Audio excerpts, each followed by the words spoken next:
Hey everybody, welcome to Popcorn Planet. I am Andy Signor, and we just finished the Suicide Squad panel, and I'm here with my man Damien to recap it. How's it going, Damien? Hey, what's up, Andy? How you doing, man?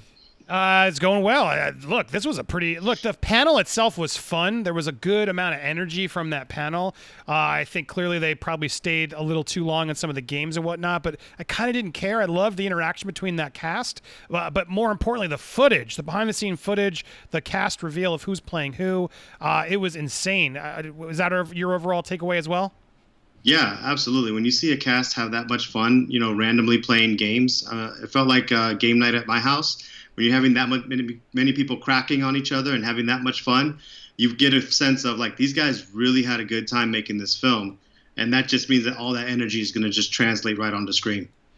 Yeah, it was wild, and there's a lot to go through. I'm trying to. I want to set up. Here we are. I have the shot of because there's so many new characters. The best place to sort of learn them was when he met them all on screen, and I have them right here because I want to start there because the issue is I don't know a lot of these characters, Damien. Sadly, my nerd cred's going to be really into question as we go through some of these places because Were you familiar with? There was some I knew, like Polka Dot Man shows up and stuff, and I was like, cool. But did you have as much of like a whoa, this is crazy? Right. Yeah. No, there were some that I recognized and some that I had to go, wait, who? But I think that was his intention the entire time. He said, hey, listen, you're not going to know all of these characters, and I think he did some serious deep cuts. So for the fans, they know them all great. But for the rest of us, I think I kind of like having to be like, well, who the hell is that? I got to do some research. Or maybe I don't do any research and I just find out during the film because it's just weird enough. And I mean, James Gunn took Guardians and we didn't know those guys and made them all people that we love. So I have actually a lot of faith in him taking weird characters and making me want to love them. So. Yeah, so sorry, I'm trying to get it all set up here to watch. Oh, there it is. Sorry. So we have Peacemaker. We had what's his name? Bloodshot is who Idris Elba's playing. It's not a Deadshot. Or blood is it no, blood? No, no. It's a blood. Bloodsport. Bloodsport. Thank you. Someone revealed that to me earlier before they did, but that was confirmed. And then we have Peacemaker here, which is John Cena, as they messed up as like a messed up Captain America. We have Polka Dot Man, who I remember from Batman, who was in the Lego Batman movie as well. I love he's wearing a polka dot shirt. I mean, he's like in character still. And then we have Jai Courtney back as Captain Boomerang, which was cool. Probably one of his funniest better roles in Suicide Squad. I liked him in the first one. Yeah, and then we have TDK played by Nathan Fillion. And then Javelin, my God, can I just say how cool it is that Flula is in like the lead in a superhero? We started with him. I knew him way back on Screen Junkies. I'm so happy for Flula. This was like everything he had ever hoped for, and now it's like above and beyond that he's up in there on this thing with him. I'm so happy for him. But Flula Borg as Javelin, yes. And then we have more. There's a lot to reveal. Ratcatcher 2, which James Gunn kept making a point of. This is not one, it's two. I guess the second one exploded. Yeah, the first one was a male, and this one is a female. There you go. And then we have Blackguard, Pete Davidson, who's in there as well. And then Mongol, who I've heard of. I thought also was a man, but hey, he's mixing things up. And then Savant, who I don't even know Savant, but I know Michael Rooker, and he's just crazy throughout the whole panel. It was so nice to see him. And then we had another one that confirmed a spoiler, a scoop I had earlier. Peter Capaldi, the Doctor, is the Thinker from, if you guys remember, the Thinker was in the recent Flash, was in a recent season of Flash. And so he's a Flash villain. And then we have the Weasel, and it's a fun irony that he's once again making his brother play a rodent of some kind. First Rocket in the background, and now I guess maybe hopefully he'll get to be the voice of it too. But Sean Gunn playing Weasel, and then we have King Shark, played by Steve Agee, which is fun. And then we have Sukateria. I don't know Braga. What's her name? Sonia Braga. And then Luna. I don't know who this actor was. Sorry, the sound is off, so I don't get too dinged. And then we have Rick Flag is back. There he is, our man from the first one. Yep. And Amanda Waller. So glad she's back. Viola Davis. And then finally, Harley Quinn. Woo! Ooh, there she is. Margot Robbie back. And there we have the full Suicide Squad with their maestro, James Gunn. So we'll go through the footage next, but I mean, overall, pretty amazing turnout. I remember you were saying yourself, like, man, that is a Zoom call. That is a crazy Zoom call right there. That right there, I'm looking at it and I was like, okay, if I had to wake up and have a morning meeting with these guys, I'd be up at 6 a.m. no problem. They just look like a fun bunch right there. Yeah, and I like that there's some returns. We got Courtney. We got what's his name? Rick Flag. What's his name? I can't remember his real name. Anyway, the guy who's playing Rick Flag, who's was RoboCop. Joel Kinnaman. Thank you. Thank you, Brain. Yeah. Joel Kinnaman. We got Viola Davis. We got Margot Robbie. It is, a sequel, which is nice. And Idris Elba, who everyone thought was going to be Deadshot, they readjusted it. Judging by some of the footage we saw, it seems like that probably could have been Bloodshot, but he rewrote a new character, so that way, I guess, in success, Will Smith can come back, which is that's only Will Smith can pull that. It's like, yeah, you know what? Let's just write a new character because we shouldn't rewrite him, because in case he wants to come back, it'd be kind of have fun to have Idris Elba versus Will Smith. But Damien, any takeaways from the panel? I mean, they had some fun. It was nice to see their camaraderie together. Before we get to this trailer footage to go through frame by frame, I thought it was just fun to see them all there having fun with each other. Yeah, I mean, I'm imagining this panel if you were actually at, in a room like Hall H or something like that. If you were in a room and this panel was up there and they were joking and playing like that, I would have just enjoyed the energy. Like, the room would have been electrified. These guys are just having such a great time.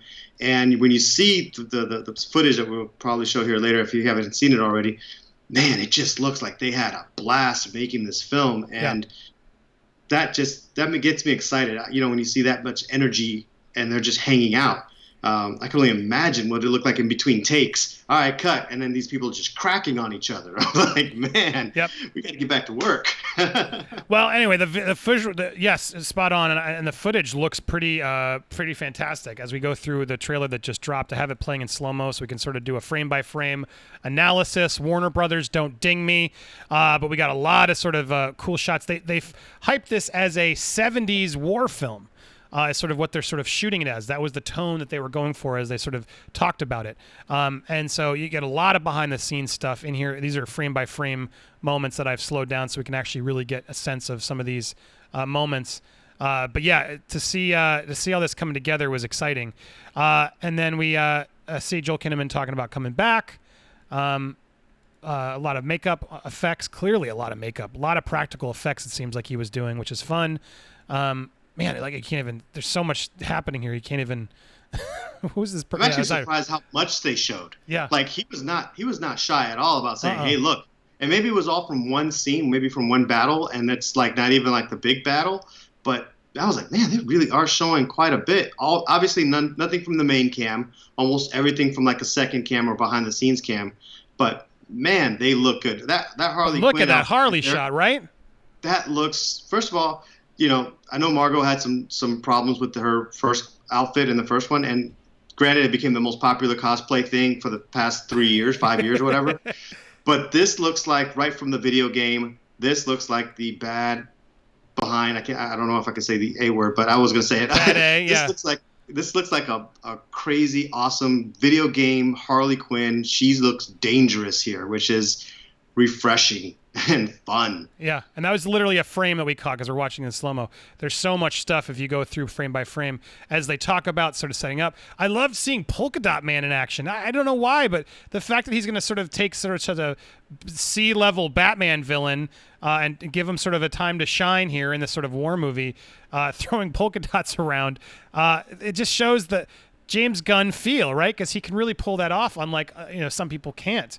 But yeah, here she is in that suit again. It looks tight. I love her with the bazooka. It's nice to see her back in this sort of look. As not to hate on Birds of Prey, but I like her better in the ensemble and this sort of shot. She was the best part of the first movie. So to know that she's coming back here to have some fun, I'm excited. So here we go, more group shots. It looks like, first of all, is he wearing a Gamora shirt? No, he's not. He's wearing an Alice in Chains, Alice Cooper shirt. Alice Cooper, yeah. And then it looked like he had him in a Scooby van. It did.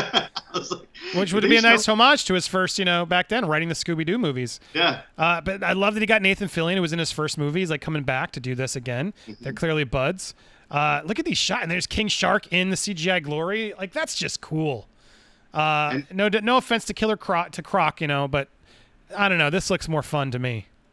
Yeah, well, King Shark, and considering that the Flash TV series did King Shark pretty decent justice, that one, he looks beefier there. It's going to be a fun character.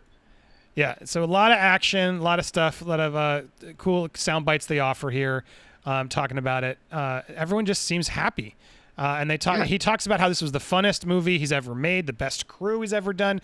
The thing the other takeaway for me was just, was it just me, or did it feel like they were doing a little shade at David Ayer? Just sort of how epic and how amazing of a filmmaker James Gunn is. Did you get a sense of that too as we look through some of this footage? I felt like they were trying to erase the past by being like, look, this film couldn't have been made without James Gunn. Like, James Gunn was made perfect for the Suicide Squad. And I was like, well, come on, guys. In a world where Snyderverse exists, and I know people have said, David Ayer said that his was pretty badass, whatever too, before the studios got involved. So, it seemed kind of weird, but I think they completely disregarded David's experience with this. But yeah, come on, James Gunn is also fantastic with these ensemble movies. This is something he does like on a reg. Yeah, look at this shot. It's just so I'm just trying because I know they're going to ding me for showing me the footage, even though it's frame by frame. But we have him in that weasel suit, which is great. There's like it looks like a practical weasel suit that Sean Gunn must have been walking around. I love seeing Flula front and center. My God, good for you, my man. That is so cool. But yeah, and these amazing shots. There's King Shark. His boy Steve Agee is a friend of James Gunn, so it's nice that he always sort of throws his friends in these movies, and a big ensemble movie. That's probably part of the reason he had so much fun, right? Because he was just putting people he loved and had fun with.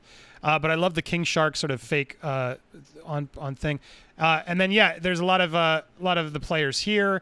It's interesting because I've heard that as they say, don't fall in love with anybody. Like, they take the suicides part of this movie more than the others because a lot of people are going to die. Like, a lot of these characters are going to explode or be killed in tremendously crazy ways, which I'm all for, and that seems fun. And I imagine even some of the ones we know, Joel Kinnaman, maybe they blow them up right away. Who knows, right? So what's fun about this movie is a surprise of who's going to become the standout, There are 20 characters. And if they're going to go, I believe they're rated R on this one. If they're going to go with the R, they're going with the DC adult version, and it is 20 characters. That really means they're going to give you all the surprise of a Game of Thrones episode, like a Red Wedding, like in this movie. It's like, we could take bets. Actually, that seems like a fun idea. We should take bets. Who makes it? Who does make it? Yeah, because there's a lot of them in here. We got a lineup here, right? It's like I see a lot of. It's weird. Flula's getting a lot of press. Why would you put him out there if he's not sort of the surprise? Because no one else is going to know who he is. I don't think they can kill Harley, but I bet you Boomerang or Rick Flag dies pretty early. That's my guess. All right. Now here's where I would challenge that Harley guess. She already did the first one. She already did a second one. This will be her third film as Harley Quinn. Margot might be like, please let me out. I'll be in it throughout the whole thing. I'm not, it would be a bold choice. And Viola, it's like any of those characters I really think could go. I'm not counting on anyone. You might even leave some of these. Polka Dot Man makes it through to the very end because you're like, how did Polka Dot Man make it? It's true. What the hell? I know. Well, I was looking. I'm trying to look. I'm gonna take a bet that Pete Davidson dies pretty early. That's the one I will take. Not out of disrespect to him, but I feel like he probably had Saturday Night Live schedule. He's sort of like an upcoming new name. I'm sure that was sort of like, yeah, come in. They won't expect you to die. And look at that amazing. He's just gross. Yeah.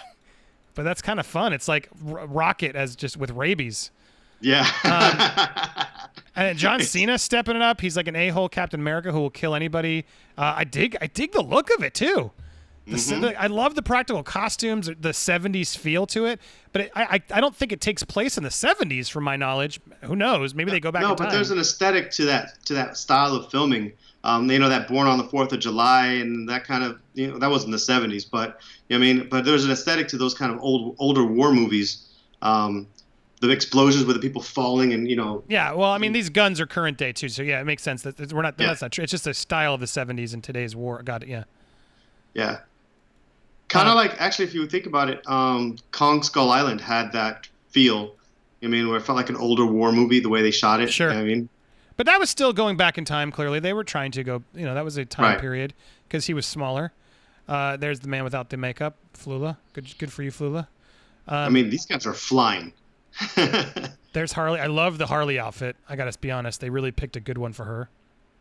It's like James. I bet you Jack can tell us exactly which game that's. I think it's from one of the Arkham games, but I bet you Jack can tell us which game that's from because that looks. I swear I've seen that thing inspired from one of the games. Yeah, no, I've seen it exactly. It's a famous Harley. But look at these. He's throwing the polka dots. Did you see that? I just caught that. I didn't catch it the first time through. There he is throwing some polka dots at us. That's amazing. And then here's a King Shark eating. That looks good. I like the look of him, actually. I like it better than, no offense, Flash, but I do enjoy it in the Flash. They clearly have a bigger budget on the effects team. But that guy looks like he could put a whole person in his mouth, though. Yeah. There's a javelin thrown in. I love Viola Davis back. We're fanboying here because, look, this is the type of movie James Gunn is good at. An ensemble, these exploitative movies, like genre movies. I'm excited. The fact that he's sort of able to mix genres, he can pull it off. He knows how to work with people. Guardians 2 wasn't my favorite, I'll be honest, but Guardians 1 holds up and is fantastic. I rewatched it recently with my kids. They loved it. It got them into Marvel movies, surprisingly. So I'm excited for this. Overall, really cool. And then final reveal here, we have the poster, which again, really, really cool looking if you zoom in on this. Boom, which is Flula's catchphrase. But there it is. It's a really cool vibe to this illustration that they made exclusively for FanDome. So final thoughts there, Damien. What do you think? Are you as jazzed for this as I am? Dude, I knew it was going to be something special because we talked about this earlier off camera, and I think we should mention it as a final thought. James Gunn, he had been forcefully left a previous ensemble film, and we kind of talked about this, but him going on and saying, you know what, give me any character. I almost feel like he was a personal challenge. Give me any character. Give me Polka Dot Man, and I'm going to show you how I can kick behind with characters, story, action. I can do it anywhere, any universe. Give it to me. I challenge myself and I challenge everyone else. And just from what I'm looking at, I'm like, dang, he dropped the mic on this one. Yeah, you're totally right. I'm glad you pointed that out because even I have the same feeling. It's like, not only did he say any character, let me have Suicide Squad 2. The movie that I feel like most people would be like, don't grab that one. Like, I think they were talking Mel Gibson at one point was going to direct. Like, there was a lot of directors sort of falling in and out of that movie, but Warner really wanted to get it. Like, come on, it made some money. And James Gunn's like, all right, I'll take this movie that no one wants because he's a fan, right? He's a nerd. He knows the comics and he knows the Suicide Squad. Those are the characters that sort of, funnest to play in, right? He knows it. And so, and coming from the space of where we were at, where people practically, who knew what was going to happen to him, but what happened to him was so stupid. And the fact that Disney sort of, did what they did, and then James then got picked up immediately by DC. Good on DC for having the guts to take it. And then Disney quickly realizing, we need to get him back. What sweet redemption for him to get it. Kudos to him. And yeah, you're right. Like, of all the movies, who would have thought this is the one you were going to crush? But again, who knows? They might be putting this out to get everyone excited because it's FanDome. But there were rumors today of they did a sort of an initial test screening that apparently went amazingly.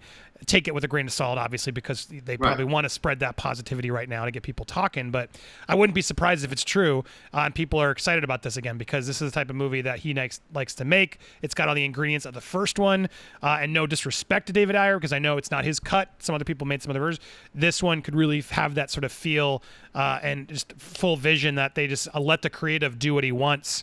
and leave him alone, which they made clear in the snippets and everything in the panel.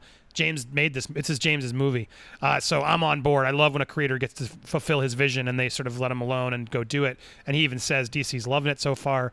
If this is as big of a hit as it could be for him, dude, James Gunn's going to become a legit. I mean, not that he wasn't, but you know what I mean? Like, to now launch another franchise after Guardians and have that choice and then go back to wrap up Guardians, James Gunn's going to be a force to reckon with. So, exciting news. Very cool panel. Damien, any final thoughts? And anywhere, let's go plug Other Side on YouTube. They can check out your short film. Anything else you want to say about this or anything else? Well, I want to say that one day I want to grow up to be like a James Gunn and make sure that I have the ability to just take the gloves off and just go bonkers. That's what this feels like. This feels like James Gunn unplugged. James Gunn getting the keys to the candy shop, saying, "Yeah, do whatever you want, man." Good for him, man. What an because some people thought he would never do another movie, and here he is doing the exact kind of crazy movie no one thought he would ever be able to make. Full circle, amazing. I'm excited. This so far, that's all three of my videos. I've had some positivity, so good job, DC, turning things around. Stay tuned for more coverage here on Popcorn Planet. Be sure to subscribe if you haven't already, or hit me up on social media and check out Damien's. I'll put this link to Damien's film in the description below. Go support independent cinema while you're here. Stay tuned for more. Check out our previous panels, and we'll be with you soon. Thanks, everybody.